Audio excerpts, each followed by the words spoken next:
Bom, hoje eu resolvi falar sobre gestação e a questão das medicações que nós usamos para o tratamento da doença inflamatória intestinal. Por que eu resolvi falar sobre isso?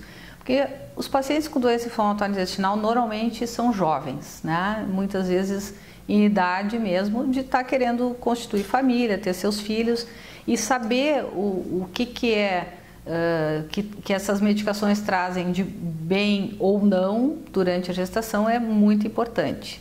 Até porque, isso eu posso dizer já de cara para vocês, que a pior coisa que tem é a mulher engravidar e parar de usar seus remédios. Isso é a pior coisa que pode acontecer durante a gestação, porque a imensa maioria das medicações que nós usamos para o tratamento de doença de Crohn e retocolite ulcerativa são liberadas durante a gestação. Não há problema algum em usar.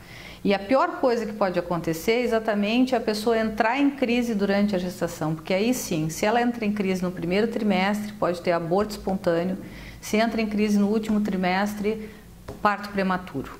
Então, a melhor coisa é poder engravidar com a sua doença inflamatória bem controlada e manter o seu tratamento conforme a orientação do seu médico. A grande questão é, nós temos então mesalazina, azatioprina, metotrexato como medicações de primeira linha, aí o corticoide, né? Não vamos esquecer da prednisona, que é muito comum. Tratamentos de primeira linha, assim, para a doença inflamatória intestinal. Desses quatro, o único que nós não podemos, é completamente proibido o uso durante a gestação, é o metotrexato.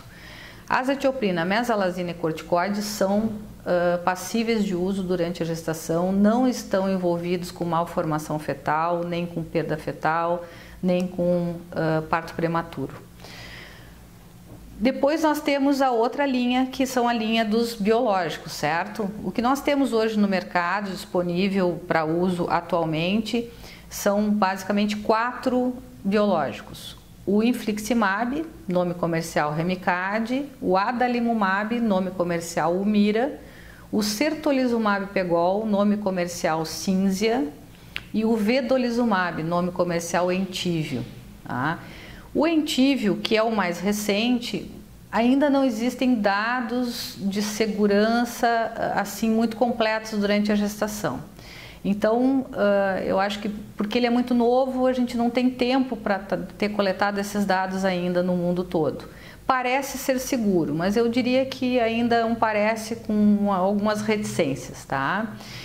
Em compensação, os outros 3, que são chamados anti-TNF, todos eles podem ser usados durante a gestação, com um diferencial muito importante, que o adalimumab e o infliximab, eles ultrapassam a barreira placentária, ou seja, eles vão para o nenê, eles circulam no nenê, e exatamente por isso a indicação é de que no início do 3º trimestre de gestação a gente interrompa o uso dessas medicações para que a criança não nasça com um remédio circulante, porque logo que ela nasce é importante ela fazer BCG, dali um tempo tem que fazer a vacina do rotavírus e isso pode trazer problemas. Então, a mãe que, por ter a sua doença inflamatória não bem controlada, não pode parar essas medicações no último trimestre, não vai propriamente prejudicar o nenê, exceto nesse detalhe, não pode fazer vacina BCG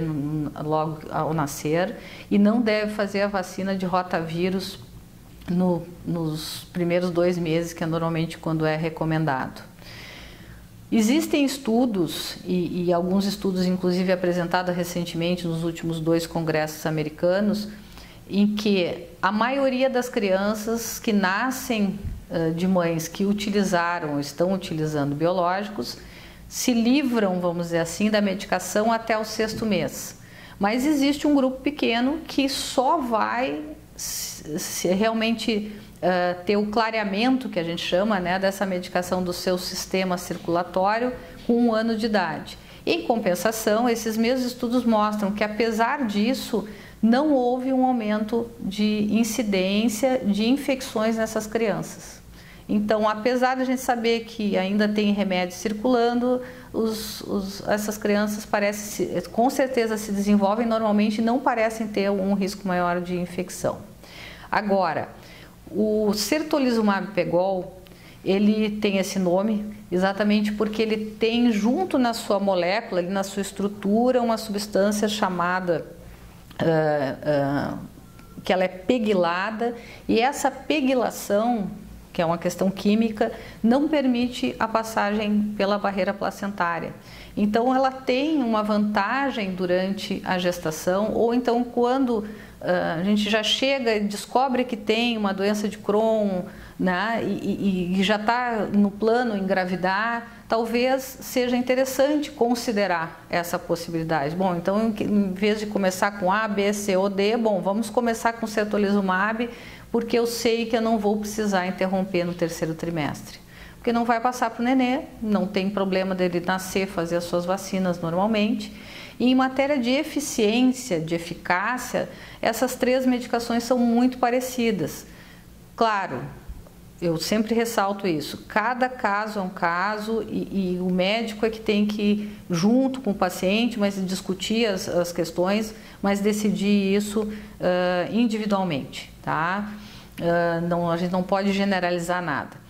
Mas considerar. Então chega uma mulher que está pretendendo ter filhos, descobriu que tem doença de Crohn, não queria postergar muito esse plano, colocar a doença em ordem, porque isso é fundamental, que a doença esteja quieta, bem controlada, e considerar a possibilidade de certolizumab, por que não? Acho que essa é talvez a grande vantagem do certolizumab em relação às outras medicações, pela estrutura química dele não ultrapassar a barreira placentária.